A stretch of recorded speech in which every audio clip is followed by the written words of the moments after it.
قال النبی صلی اللہ علیہ وسلم افشوا السلام او کما قال علیہ السلام۔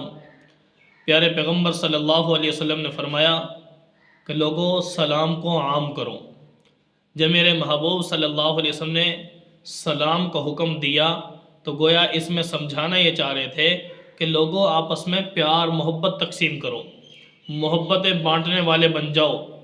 جب ظاہر ایک بندہ دوسرے کو سلام کرتا ہے تو اس سے اس کو محبت ہوتی ہے، وہ سمجھتا ہے کہ سلام مجھ سے اس وجہ سے کر رہا ہے کہ مجھ سے چاہت رکھتا ہے، مجھ سے محبت کرتا ہے۔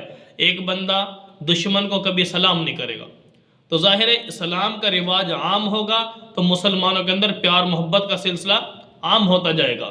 تو لیکن بعض مواقع ایسے ہیں کہ جن پر سلام کرنا منع ہے۔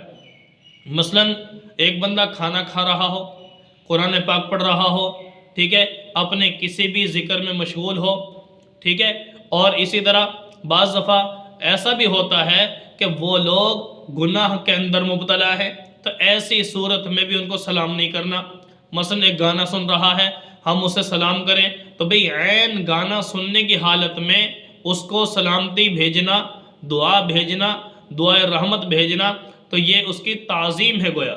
ایک گناہ میں مبتلا شخص کی تعظیم کرنا اس کی بھی شریعت اجازت نہیں دیتی، تو لہٰذا ایسے وقت میں اس بندے کو سلام نہیں کرنا، ٹھیک ہے۔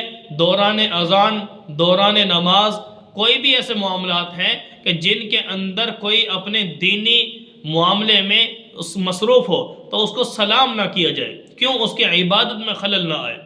ایسے ہی کوئی بندہ کھانا کھا رہا ہے، دنیاوی حاجت میں ایسے میں مصروف ہے کہ جواب دینا اس کے لیے دشوار ہے، تو ظاہر ہے تب بھی سلام نہ کیا جائے۔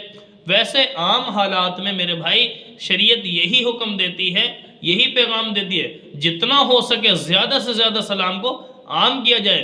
اس سے آپس میں پیار محبت بڑھے گا، اخلاق سامنے آئیں گے، کردار اچھا ہو جائے گا، معاشرہ حسن اس کا اچھا ہو جائے گا، اور آپس میں مسلمانوں کے اندر یہ پیار محبت کا سلسلہ بڑھتا ہی چلا جائے گا، نفرتیں ختم ہوتی چلی جائیں گی، دلوں سے کینہ، بغض، حسد، یہ عداوت ساری کی ساری دل کی بیماریاں ختم ہو جائیں گی اور دل منور ہو جائے گا۔ جب دل منور ہوا تو مسلمان حقیقی مسلمان بھی بن جائے گا۔